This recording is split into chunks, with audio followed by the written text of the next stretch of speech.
নমস্কার, আপনারা শুনছেন গল্প একান্তে। একান্তে গল্প শোনার আদর্শ ঠিকানা, যেখানে পাবেন চেনা অচেনা সাহিত্যিকদের অনন্য সব লেখনীগুলি। আজ শুনবেন আমাদের সবার প্রিয় সাহিত্যিক বিভূতিভূষণ বন্দ্যোপাধ্যায়ের একটি অনন্য লেখনী, এমনই হয়। গল্প পাঠে আমি রিয়া। গল্পটি শুনতে শুনতে গল্প একান্তে চ্যানেলটি সাবস্ক্রাইব করে বেল আইকন প্রেস করে অল নোটিফিকেশন অন করে রাখুন, যাতে নতুন গল্প এলেই ঝট করে আপনার কাছে পৌঁছে যায়। চলুন শোনা যাক আজকের গল্প।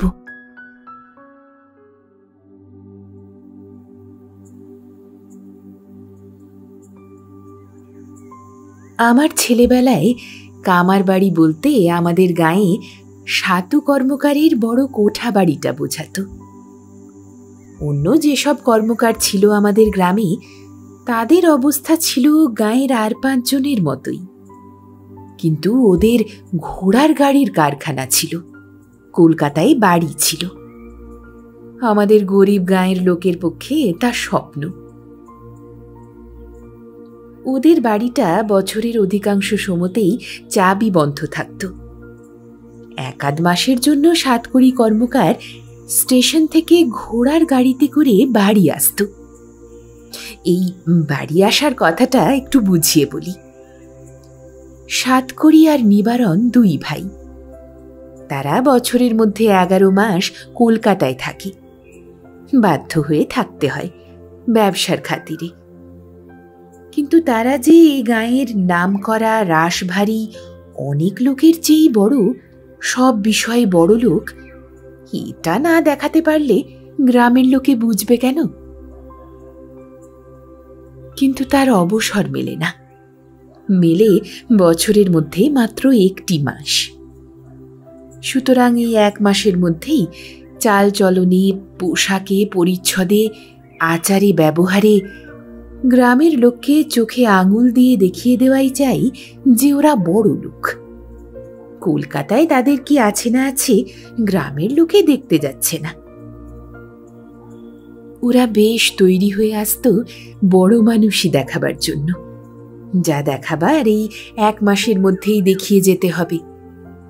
ঐশ্বর্যের পাঁচিল তুলে গ্রামের রায় মশাই, গাঙ্গুলি মশাই, বোস যা, দত্ত মশাই, ননী পালিত আর গদাধর বিশ্বাসদের সঙ্গেও নিজেদের পৃথক করে রাখতে হবে এবং বুঝিয়ে দিতে হবে যে তোমরা গাঁয়ে বসে যতই জমি জমা নাড়ো আর প্রজা শাসন করো, আসলে তোমরা আমাদের তুলনায় কিছুই নও।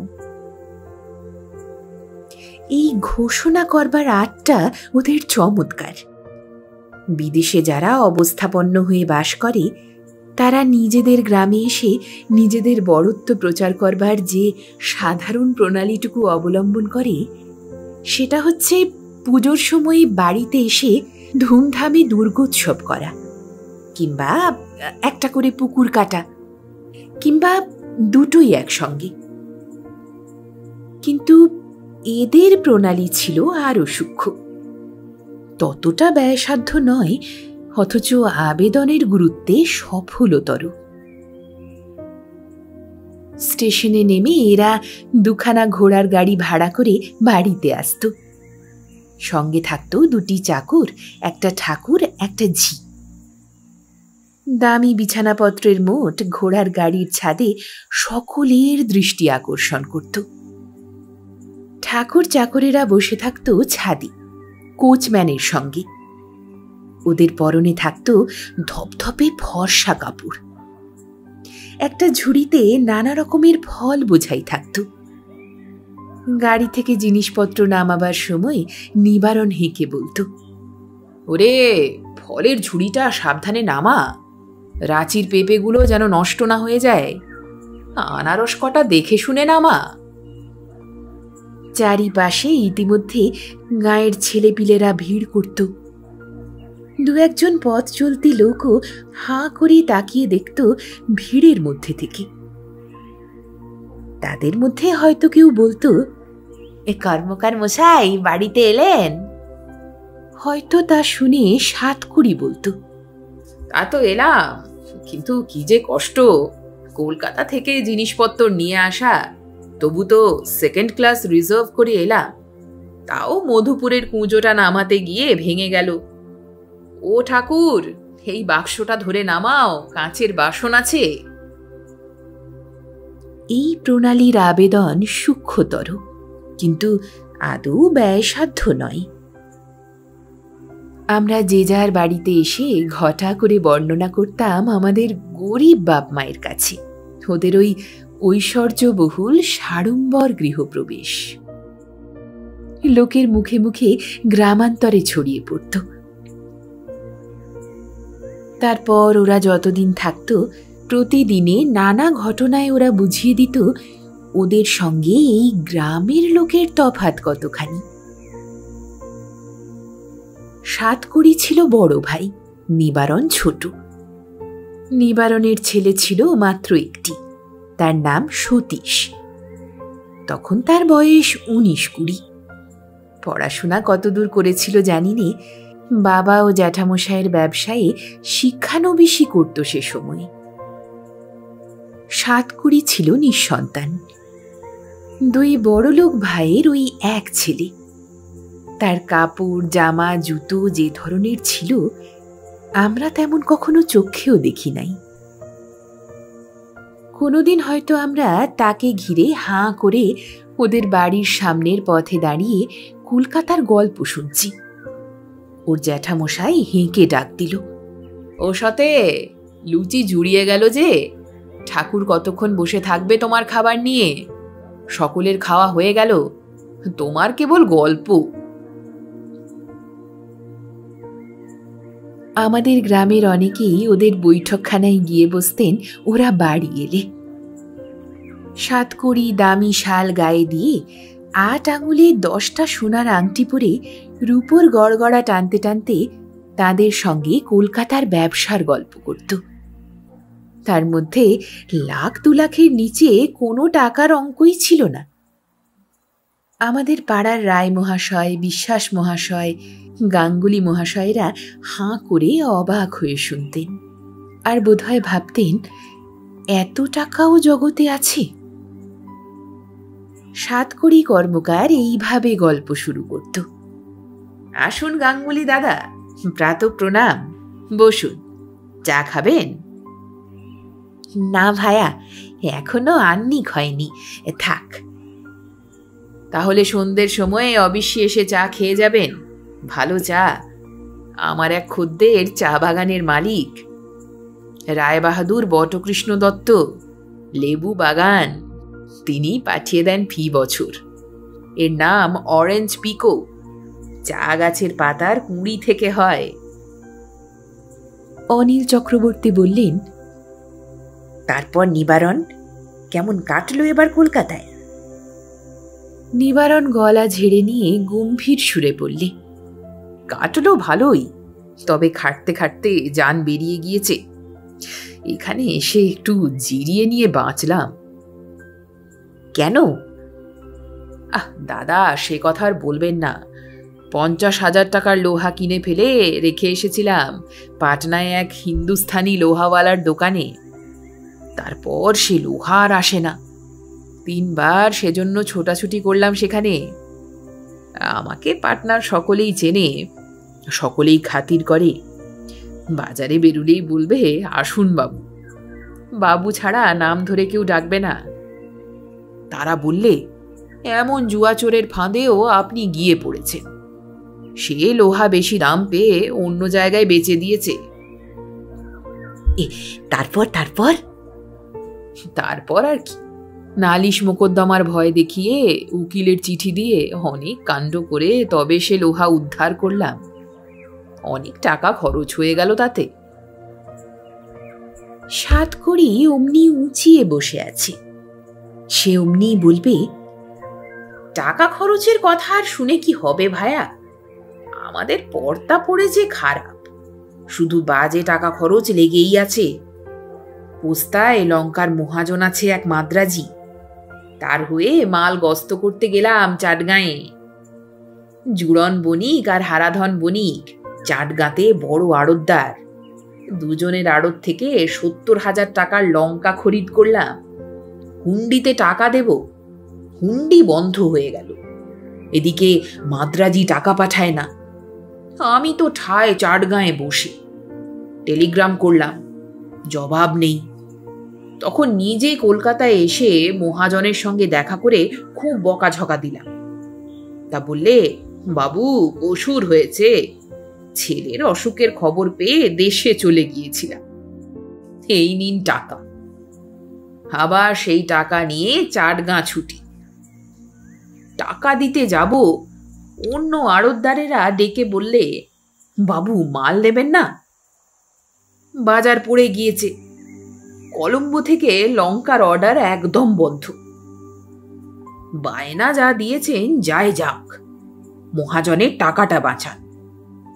আমি জুড়ন বণিকের সঙ্গে দেখা না করে সেই রাতেই চলে এলাম চাটগাঁ থেকে। এইবার নিবারণ কিছু একটা বলবে ঠিক করে বসেছিল, কিন্তু চা করে এসে জানালে ভেতরে তাকে মা কি জন্য ডাকছেন। বাধ্য হয়ে তাকে উঠতে হলো। সাতকড়ি কর্মকার সম্বন্ধে একটা গল্প আজও আমাদের গ্রামে প্রচলিত আছে। একবার ওরা বাড়ি এসেছে। সাতকড়ি রাস্তায় পায়চারি করছে, গায়ের শাল বাড়িতে খুলে রেখে এসে। এমন সময় পাশের গ্রাম বেলডাঙার হিরুবাগদি চুপড়ি মাথায় কই মাগুর বিক্রি করতে নিয়ে যাচ্ছে। সাতকড়ি ডেকে বললে, এই কি মাছ? হিরুবাগদি ভিন গায়ের লোক, সে সাতকড়িকে চিনত না। গ্রামে সাধারণত ওরা মাছ বেচতে চায় না, কারণ গ্রামের লোকে ঠিক দর দিতে চায় না, তার উপর বাকি রাখে। 3 হপ্তাহ হাঁটাহাঁটি না করলে সে দাম আদায় হয় না। কাজেই সে বললে, মাছ হাটে নিয়ে যাচ্ছি, এখানে মুই নামাবো না। এই নামাও। কণ্ঠস্বরে গম্ভীর কর্তৃত্বের সুস্পষ্ট প্রকাশে বোধহয় ভয় পেয়েই হিরুবাগদি মাছের চুপড়ি রাস্তার উপর নামালো। অমনি চারিধারে ছেলের দল ছুটে গেল মজা দেখবার জন্য। সাতকড়ি হিরে বসানো আংটি দিয়ে মাছ দেখিয়ে বললে, কত দর?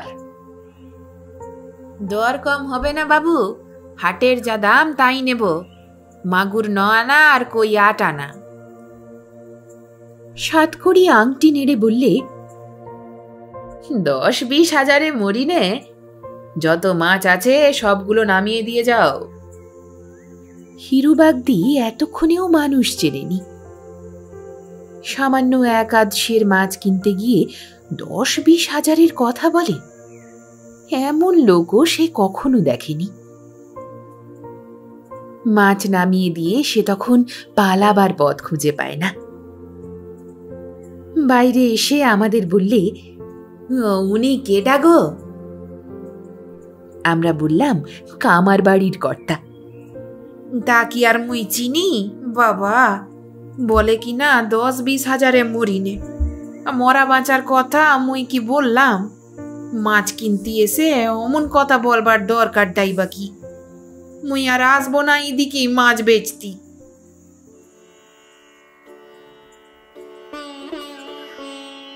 বছর 2 পরে ওরা সতীশের বিয়ে দিলে গ্রামে এসে মহা ধুমধামে। ইংরেজি বাজনার দল এলো। গ্যাসের আলো এসে আলোয় আলো হয়ে গেল বাঁশবনের আমবনের মাথা। এ অঞ্চলে অমন জাঁকজমক কখনো দেখা যায়নি। খাওয়ালেও খুব ওরা, গ্রামের সবাইকে। কলকাতা থেকে রাবড়ি এলো, বাগবাজারের রসগোল্লা এলো। শখের কেষ্টযাত্রার দল একদিন গাইলে ওদের বাড়ির উঠোনে। কলকাতা থেকে যেসব আত্মীয় বন্ধু এলো, তাদের সোনার চেন, ঘড়ি আর ডাবল ব্রেস্ট শার্টের বাহার দেখে আমাদের চোখ ধাঁধিয়ে গেল। পুরুষ মানুষ যে গলায় সোনার হার পরে, এই আমরা প্রথম দেখলাম।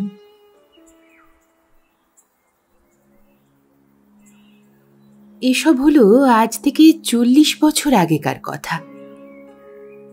তারপর বছর 3 কাটল। সতীশ তখন ব্যবসায় ঢুকেছে। দেশের সম্পত্তি দেখাশোনার ভারও নাকি তারই উপরে।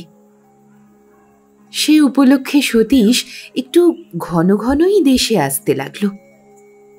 আমাদের অনেক বড়, আমরা সমীহ করে কথা বলতাম। ও কখনো কখনো নিয়ে আসতো কলের গান। তখন নতুন জিনিস, এসব পাড়া গাঁয়ে আনকোরা নতুন। বৈঠকখানায় বসে যখন কলের গান বাজাতো তখন লোকে লোকারণ্য হয়ে যেত। কেউ হয়তো জিজ্ঞেস করত, কলের কত দাম খোকা বাবু? 350 টাকা। সতীশ সংক্ষেপে উত্তর দিয়েই আরও একখানা রেকর্ড তুলে দিত কলে। নরম বুরুশ দিয়ে আগের রেকর্ডখানা যত্ন করে মুছত। আমাদের বলতো, কাছে এসে ভিড় করো না, দামি জিনিস সব, একখানা ভেঙে গেলে 5.5 টাকার ঘাড়ে জল। আমরা সভয়ে সরে যেতাম। সতীশের গায়ে সিল্কের শার্ট, সব আঙুলগুলোতে আংটি, ঘাড় কামানো বাবু ছাড় চুল, রুমালে বিলেতি এসেন্স, মুখে বার্ডশাই। তখনকার দিনে সিগারেটের ওই নাম ছিল। আমরা বলতাম, ওর দাম কত সতীশদা? 3.5 টাকা কৌটো। তুমি রোজ রোজ খাও? 3 দিন যায় এক কৌটোয়, মাসে 35 টাকা লাগে। এ অবস্থায় কিছু কিছু মো সাহেব জুটে গেল। তাদের নিয়ে যে কদিন বাড়িতে থাকতো খুব হৈ হৈ করত। আজ নৌকায় উঠে বাজ খেলা, কাল দল বেঁধে বন ভোজন। ওর বাড়িতেও মাঝে মাঝে বন্ধুদের নিমন্ত্রণ করে খাওয়াতো, মাংস, লুচি, দই, মিষ্টি। আমরা অবশ্যই বাদ পড়তাম, কারণ বড় লোকের ছেলের অন্তরঙ্গ বন্ধু হওয়ার আনুষঙ্গিক গুণ আমাদের ছিল না, বয়সও ছিল কম। তারপরে স্কুলে ভর্তি হয়ে পড়াশুনো করতে ব্যস্ত হয়ে পড়লাম। ইতিমধ্যে সাতকড়িবাবুর মৃত্যু হল। গ্রামে ধুমধাম করে তার শ্রাদ্ধ করলে নিবারণ এসে। ইউরোপের প্রথম মহাযুদ্ধ উপলক্ষে ওদের ব্যবসা নাকি খুব ভালো চলছে, বেশ মোটা টাকা লাভ হচ্ছে লোহার বাজারে। তখন স্কুলে ওপর ক্লাসে পড়ি, মনে তত সংকোচ নেই। একদিন নিবারণ কর্মকারের কাছে গিয়ে বসলাম। যেমন হয়ে থাকে, তার বৈঠকখানায় গ্রামের অনেক লোক, কেউ চা খেতে, কেউ বা মন রাখতে। আমি বললাম, কাকা, আপনাদের সেই মাদ্রাজি মহাজন আছেন? তিনি নেই, তার ছেলে এখন ব্যবসা দেখে। এই তো সেদিন বিয়ে হলো, 1.5 লক্ষ টাকা খরচ করে। 1.5 লক্ষ? সে কি আর এমন বেশি টাকা? আপনাদের নাম কি মহাজনের? কর্তার নাম KB রামনাথন চেট্টি, সেই নামেই ফার্ম, মস্ত বড় কারবার। ঝাল, হলুদ, তেঁতুল, চাল এইসব চালান দেয়। বম্বে, কলম্বো, রেঙ্গুন আর সিঙ্গাপুরে ওদের ব্রাঞ্চ। আমি তো বড় ব্রোকার ওদের ফার্মের। এবছর 55,000 টাকার ঝাল কিনলাম পূর্ববঙ্গের মোকাম থেকে। আমি না হলে ওদের কাজ চলে না। ঝাল খরিদ আর কেউ করতে পারে না, বড় শক্ত কাজ। সতীশকে লাগিয়েছি আমার কাজে, ওকে পাঠালাম দৌলত খাঁ মোকামে, আমি রইলাম বরিশালে। মহাজন বললে, যত পারো কেনো। আমি টেলিগ্রাম করলাম, ঝালের বাজার এবার খারাপ, কিনবো না। 55,500 টাকার মাল কিনলাম বাপ বেটাতে। আমাদের গ্রামের ভদ্রলোকেরা 55.5 টাকা এক জায়গায় কচ্ছিত কখনো দেখেছে বলে তো মনে হয় না। টাকার অঙ্ক শুনে শুধু হাঁ হয়ে থাকে। একদিন দেখি নিবারণ বৈঠকখানায় বসে লোকজনের মাঝখানে কি একটা নকশা বার করে সকলকে বোঝাচ্ছে। সেটা নাকি কলকাতার হবু বাড়ির নকশা। কটা ঘর হবে, কোথায় মোটরের গ্যারেজ হবে, এই সব বোঝাচ্ছে সমবেত গ্রাম্য ভদ্রলোকদের। এইভাবে চলতো ওদের কাজ আমাদের স্কুল কলেজের দিনগুলোতে। ভাগ্যলক্ষ্মী ওদের ললাটে নিজের হাতে তিলক এঁকে চিহ্নিত করে দিয়েছেন, নিজে শাঁখ বাজিয়ে টাকার থলি তুলে দিয়েছেন ওদের কলকাতার বাড়ির দামি লোহার সিন্দুকে।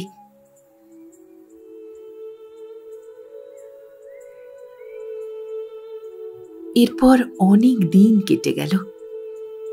বিদেশে বেরিয়েছি চাকরি করতে। গ্রামের সঙ্গে সম্বন্ধ কম, ওদের খবর তত কানে পৌঁছয় না। তবে এটুকু শুনেছি, সতীশের বাবা ঝালের ও লোহার কারবার ফেলে পরলোকে প্রস্থান করেছেন। সতীশই এখন কারবারের মালিক। একবার পুজোর সময় দেশে এসেছিলাম 7 দিনের জন্য। সতীশও সেবার এলো তার স্ত্রী পুত্র নিয়ে ঝকমকে এক নতুন মোটরে চড়ে কলকাতা থেকে। 6 দিন মাত্র রইল। দুজন কলকাতার বন্ধুও সঙ্গে এসেছে। খুব হৈ হৈ করলে। সন্ধেবেলা ওদের বৈঠকখানায় গেলাম। গিয়ে দেখি বন্ধুদের নিয়ে সতীশ নেশা করছে। আমাকে দেখে বললে, আরে এসো এসো রামলাল, আজকাল কোথায় আছো? শিলিগুড়ি। ভালো আছো সতীশদা? চলে যাচ্ছে। গাড়ি নতুন কিনলে? হ্যাঁ, পুরনো অস্টিনখানা বেচে নতুন মডেলের কিনলাম। নেশা করো নাকি? সতীশ তাচ্ছিল্যের হাসি হেসে বললে, ও তো গায়ের ব্যথা মারতে। যে খাটুনি খাটি, সন্ধেবেলাটা একটুখানি না খেলে বাঁচব কি করে? এদের সঙ্গে আলাপ করিয়ে দিই। ইনি হচ্ছেন বাবু কৃষ্ণপদ কুণ্ডু। হাটখোলায় গদি আছে, মস্ত বড় লোক। আর এর নাম কুমুদ বন্ধু সরকার। হাওড়ায় রাইস মিল আছে, বড় ধনী ওখানকার। 7খানা বাড়ি গঙ্গার এপারে। বন্ধুটি বিনয়ের সঙ্গে বললে, না না, শুনবেন না। ধনী না ইয়ে, ওসব বাদ দাও সতীশ, অন্য কথা পারো। হ্যাঁ, তা ব্রিজ খেলতে জানো রামলাল? না সতীশদা। চা চলবে? তোমার তো আবার এসব চলবে না। চাও খাবো না, খেয়ে এলাম তো। তোমরা বসো, আমি উঠি। আমি সেখান থেকে সরে পড়লাম, কারণ সে সময়ে বাড়ির মধ্যে থেকে চাকর ডিশ ভর্তি খাবার নিয়ে এলো ওদের জন্য। তারপর দিন দেখি সতীশ নদীতে নৌকোতে করে বন্ধুদের নিয়ে বন্দুক হাতে পাখি শিকারে বেরিয়েছে। সে যে বাড়িতে বসে নেশা করে, এত গ্রামের লোকে দেখলাম তার দোষ ধরে না। বড় লোক তো খাবেই, ওদের সব শোভা পায়। ভাবটা এইরকমই। সতীশ পাখি শিকার করে, বারোয়ারির চাঁদা দিয়ে, ক্যামেরা নিয়ে ছবি তুলে আর গ্রাম গুলজার করে তার ঝরঝরে নতুন মডেলের অস্টিন হাঁকিয়ে বন্ধুবান্ধবদের সঙ্গে খুব আমোদ করে বেড়ালে এই 5-6 দিন। 6টা দিনে 6 বছরের ফুর্তি ওড়ালে।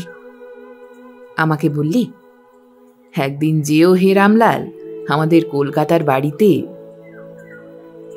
কবে আর যাব সতীশদা, 7 দিনের ছুটিতে এসেছি, আবার তো চলে যাব। তুমি কদিন আছো? আছি আর কই, একটা থিয়েটার খুলবো ভাবছি, তা নিয়েই বড় ব্যস্ত। অ্যাক্টর অ্যাক্ট্রেস ঠিক করতে হবে তো, অনেক কাজ। ও, নতুন খুলবে?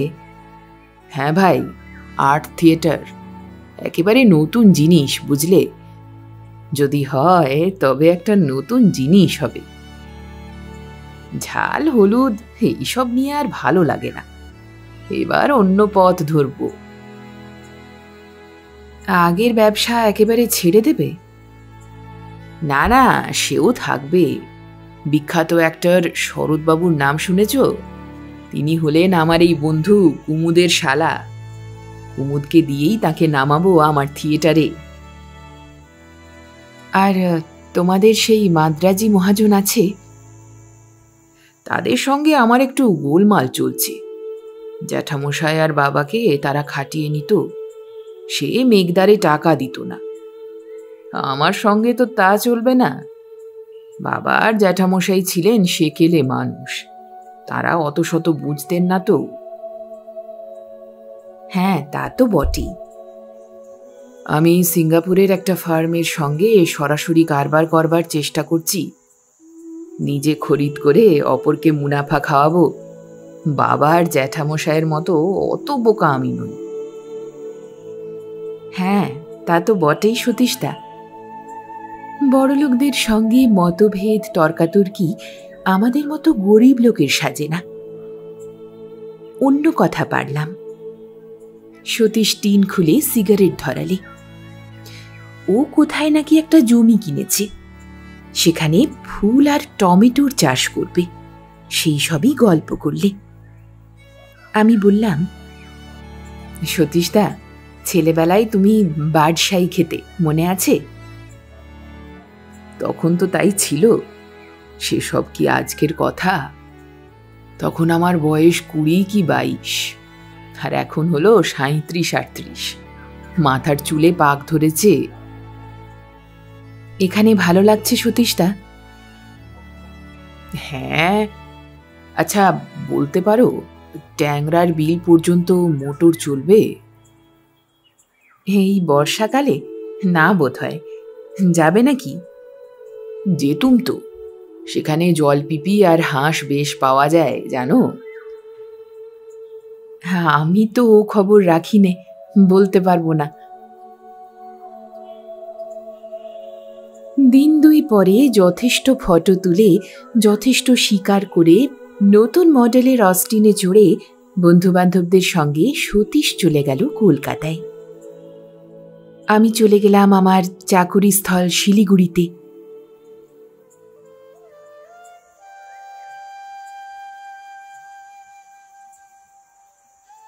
এরপর প্রায় সুদীর্ঘ 18-19 বছরের পরে নানা দেশ ঘুরে নানান জায়গায় চাকরি করে আমি দেশে ফিরে এলাম। বাড়ি ঘর ভেঙে চুরে গিয়েছিল, কিছু কিছু মেরামত করে নিতে হলো। মাঝে মাঝে যে বাড়ি আসেনি তা নয়, সে খুব কম, বছর 2 বছর অন্তর। ইদানিং আবার তাও আশা ঘটত না। এবার এসে দেখি সতীশ তার বাড়িতে আছে, কিন্তু এ কোন সতীশ? সেই সতীশ আর নেই। তাকে প্রথম দিন বেলতলার মাঠে দেখে চিনতে পারলাম না। হঠাৎ রোগা হয়ে গিয়েছে, বুড়ো হয়ে গিয়েছে। পরনে আধময়লা ছেঁড়া কাপড়, ময়লা গেঞ্জি। সতীশ ডেকে বললে, কে? রামলাল? আরে বেশ বেশ, শুনলাম তুমি বাড়িতে আসবে। তোমার এরকম চেহারা হলো কেমন করে সতীশদা?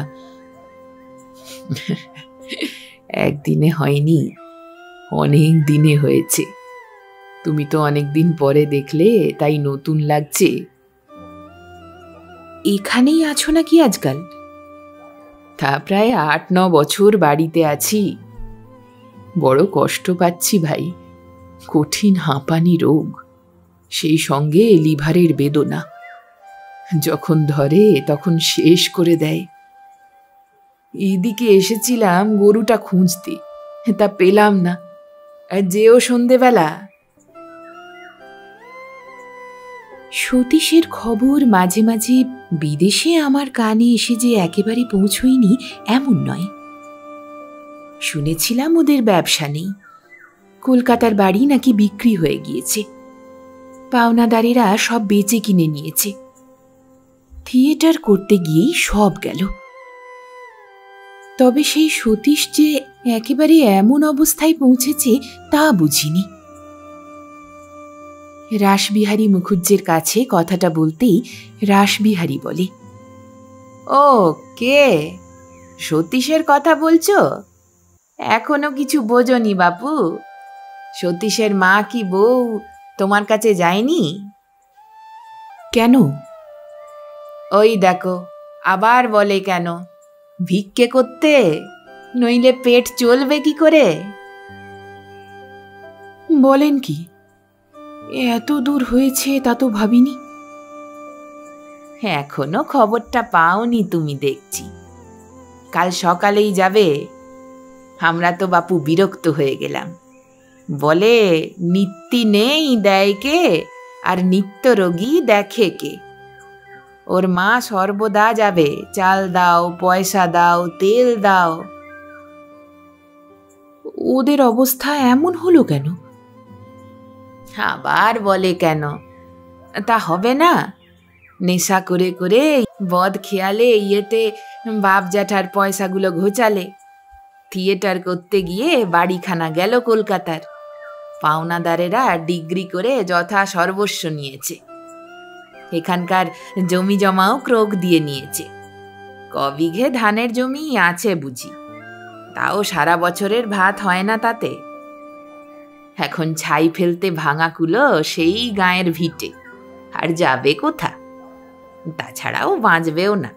কঠিন রোগ, পথ্য নেই, চিকিৎসে নেই। সতীশের বাড়ি সন্ধেবেলা গিয়ে বসতাম, প্রায়ই যেতাম। ছেঁড়া মাদুরে বসে হাঁপাতো। এই সময় নাকি হাঁপানির টান বাড়ি। আজ 10 বছর হলো সতীশ গ্রামে বাস করছে, হিসেব করে দেখলাম। এই 10 বছরে দারিদ্র্যে, অনাহারে আর রোগে ওকে এই অবস্থায় নিয়ে এসে ফেলেছে। পুরনো দিনের কথা আমি কিছু কিছু তুলতাম। একদিন বললাম, তোমার বিয়েতে গাঁয়েতে প্রথম ইংরেজি বাজনা এসেছিল, আর গ্যাসের আলো জ্বলেছিল, মনে পড়ে?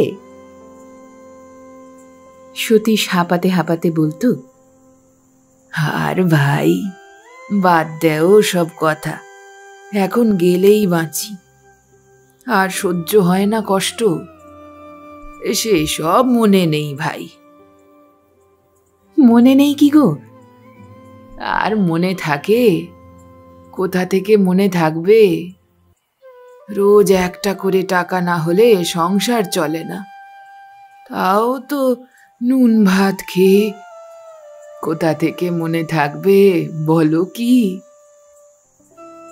তা তো বটেই সতীশদা।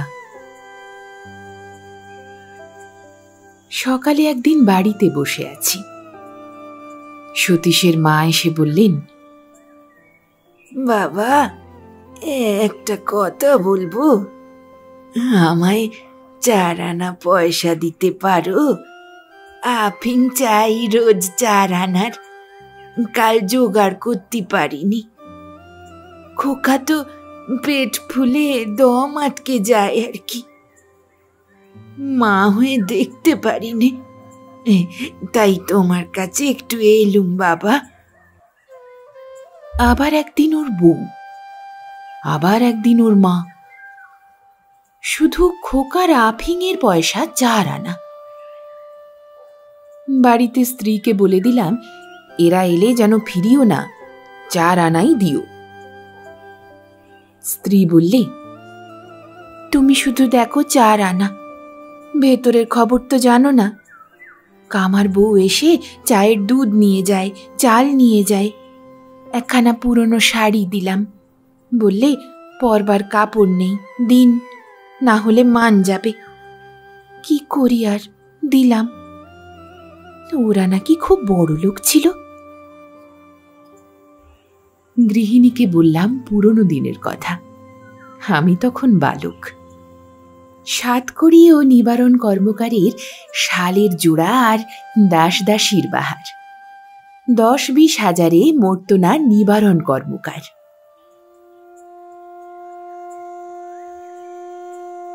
একদিন ওকে দেখতে গেলাম। তখন আমি বছর খানেক হলো দেশে এসেছি। সতীশ বললে, আর বাঁচব না, একটা জিনিস খেতে বড্ড ইচ্ছে, খাওয়াবে? কি সতীশদা? বড্ড ভালোবাসতুম মাংসের কাটলেট, কতকাল খাইনি। খাওয়াবো, তবে তোমার কিছু খারাপ হবে না তো? ও হেসে বললে, আর আমার খারাপ আর ভালো? শোনো, বউটাকে একটু দেখো, বুঝলে?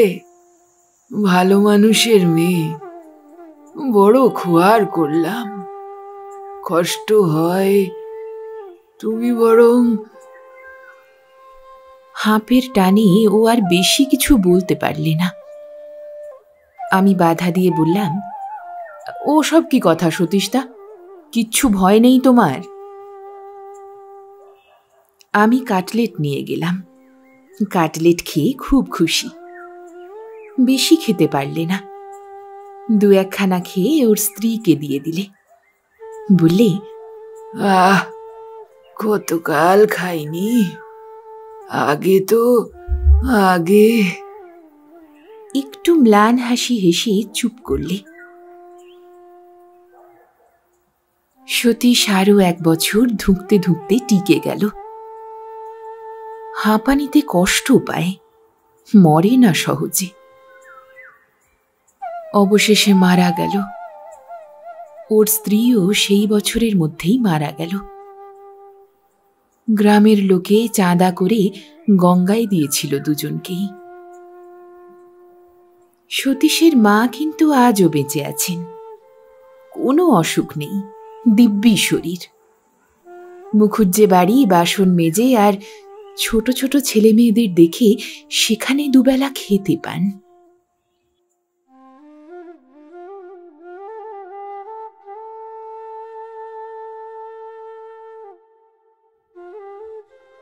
এখানেই শেষ হলো আজকের গল্প। গল্পটি কেমন লাগলো আপনার মূল্যবান মতামত জানাতে ভুলবেন না। ভালো লাগলে পরিচিত মানুষের সাথে শেয়ার অবশ্যই করবেন। নতুন গল্প নিয়ে ফিরছি খুব তাড়াতাড়ি। খুব ভালো থাকুন, সুস্থ থাকুন আর শুনতে থাকুন গল্প একান্তে।